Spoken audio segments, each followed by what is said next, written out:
बात उस खतरे की जिसे आपकी और हमारी लापरवाही ने फिर से बढ़ा दिया है, क्योंकि आज से ठीक 1 साल पहले पीएम मोदी ने जनता कर्फ्यू लगाने का ऐलान किया था। तब हमने ताली भी बजाई थी और थाली भी, और कोरोना को हराने की कसम खाई थी। लेकिन कुछ लोगों की लापरवाही ने सारी मेहनत बेकार कर दी। यही वजह है कि सरकार के माथे पर भी पसीना आने लगा है, फिर से लॉकडाउन का खतरा मंडराने लगा है।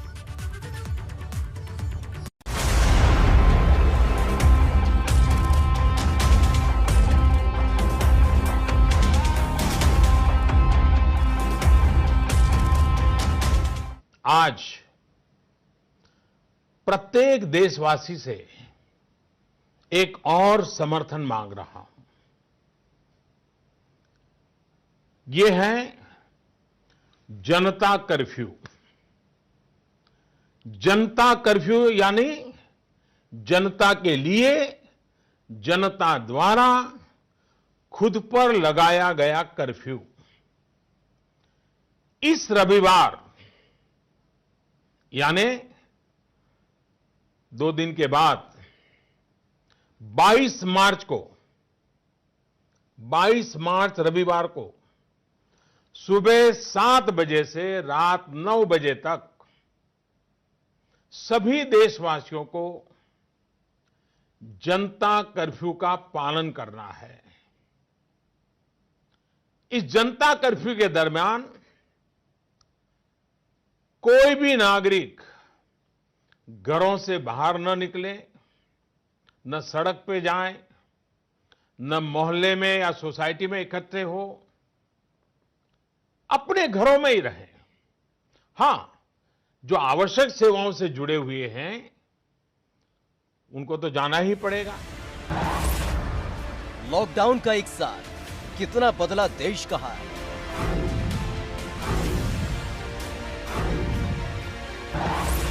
कोरोना का कहर, शुरू हुई दूसरी लहर।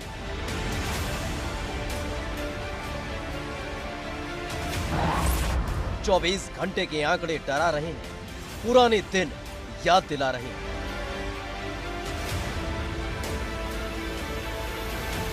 सवाल पड़ा है कि 1 साल में क्या बदला। कल की सी बात लगती है जब हमने कोरोना को हराने का प्रण लिया था। ताली बजाई थी, थाली बजाई थी, लेकिन हमारी सारी मेहनत बेकार होने लगी है।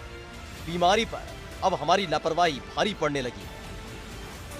पिछले 24 घंटे में कोरोना के 46,951 नए मामले दर्ज किए गए हैं। 212 लोगों की मौत हो चुकी है। यूपी में 542 तो वहीं उत्तराखंड में 137 नए मामले सामने आए हैं। एक तरह से मुश्किल वक्त है।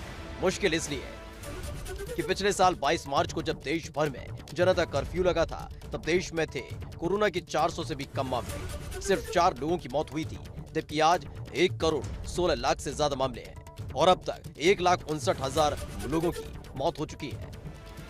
यही वजह है कि सरकार के माथे पर भी पसीना आने लगा है। फिर से लॉकडाउन का खतरा मंडराने लगा है, या यूं कहें कि कई राज्यों में इसकी शुरुआत भी हो चुकी है, क्योंकि गुजरात के 4 और मध्य प्रदेश के 8 शहरों में और पंजाब के 8 जिलों में नाइट कर्फ्यू लगा हुआ है। लोग इकट्ठे ना हो, सोशल डिस्टेंसिंग का पालन करें, इसके लिए शहरों में धारा 144 लगा दी गई है। ग्रेटर नोएडा में पुलिस लोगों को समझा रही है, लाउड स्पीकर से अपील की जा रही है। संबंधी गाइडलाइंस का पूरे अनुशासन से पालन करें। घर से बाहर निकलते समय मास्क अवश्य लगाएं और अपने निरंतर हाथों को धोते रहें या सैनिटाइज करें। सभी लोगों से 2 गज की दूरी बनाए रखें ताकि इस स्थिति में अपने आप की एवं दूसरों की सुरक्षा के लिए यह आवश्यक है कि पूर्व में लागू की गई सब मास्क अवश्य लगाएं और अपने मुंह और नाक को पूरी तरह से ढकें। किसी भी सार्वजनिक स्थान पर बिल्कुल न थूकें। लेकिन इसके बाद भी लोग मानने के लिए तैयार नहीं है। लोगों की यही लापरवाही महामारी को फैलने का मौका दे रही है। बनारस में प्रशासन ने 1 हफ्ते तक कोरोना गाइडलाइन का सख्ती से पालन करने का आदेश दिया है, लेकिन लोग इस आदेश की खुलकर धज्जियां उड़ा रहे हैं। बढ़ते कोरोना को नियंत्रित करने के लिए मास्क लगाना जरूरी है, कोरोना की गाइडलाइन का पालन करना जरूरी है, सैनिटाइजर का प्रयोग करना जरूरी है, सोशल डिस्टेंसिंग का पालन करना जरूरी है। लेकिन वाराणसी में खुलेआम धज्जियां उड़ाई जा रही हैं पूरी कोरोना गाइडलाइन का। आप देखिए, चाहे वो खरीदार हों, चाहे वो विक्रेता हों, आपसे जानना चाहेंगे। आपने मास्क नहीं लगाया है, आप बाजार में आई हैं, सब्जी मंडी में। दुपट्टा बांधे हुए हैं, इसलिए अभी बांध लेंगे आगे चलकर। आगे चल के बात लेंगे। कोरोना से डर लगता है कि नहीं? नहीं लगता है। कोरोना से इन्हें तो डर ही नहीं लगता, लेकिन ज़रूरी है कि इन्हें मास्क का प्रयोग करना चाहिए और इसके साथ ही जो कोरोना की गाइडलाइन है उसका भी प्रयोग करना चाहिए। वहीं सवाल 1 अप्रैल से शुरू हो रहे कुंभ को लेकर भी है, जिसको लेकर अभी से श्रद्धालुओं का आने का सिलसिला जारी है। कोरोना की बढ़ती रफ्तार ने स्वास्थ्य विभाग के माथे पर चिंता की लकीर खींच दी है, क्योंकि मौजूदा इंतजाम कई कुंभ जैसे आयोजन के लिए नाकाफी है। देश में एक बार फिर कोरोना के मामले बढ़ने लगे हैं, लेकिन हरिद्वार में महाकुंभ का आयोजन हो रहा है, इसलिए भी ये महत्वपूर्ण हो जाता है। इस वक्त मैं हर की पौड़ी पर मौजूद हूँ। यहाँ की कुछ तस्वीरें आपको मैं दिखाने जा रहा हूँ। ये पीछे हर की पौड़ी के जाने का मुख्य मार्ग है। यहाँ से लगातार जो श्रद्धालु हैं वो बेरोक जा रहे हैं। कुछ पुलिस के जवान यहाँ मुस्तैद हैं, लेकिन स्वास्थ्य विभाग की कोई भी टीम यहाँ मौजूद नहीं है। जो भी श्रद्धालु आ रहे हैं बेरोक टोक यहाँ से हर की पौड़ी सीधे जा रहे हैं। इस बात से साफ अंदाजा लगाया जा सकता है कि स्वास्थ्य विभाग भले ही बड़े बड़े दावे करे कि किस तरह से वो कोरोना को रोकने के लिए कदम उठा रहे हैं, लेकिन यहाँ पर सिर्फ पुलिस के 2-3 जवान ही मौजूद है। खुद उत्तराखंड के सीएम तीरथ सिंह रावत को कोरोना के वायरस ने अपनी चपेट में ले लिया है।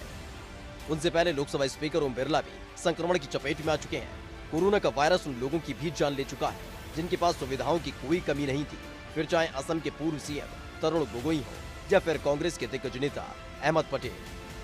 इसकी चपेट में आने से न सदी के महानायक अमिताभ बच्चन बच पाए और न ही गृह मंत्री अमित शाह। इसलिए लोगों को समझना चाहिए, लापरवाही से बचना चाहिए, क्योंकि आपकी एक समझदारी कोरोना की चेन को न सिर्फ ब्रेक कर सकती है बल्कि देश को महामारी से बचाने में अहम योगदान निभा सकती है। Bureau report, ABP Ganga.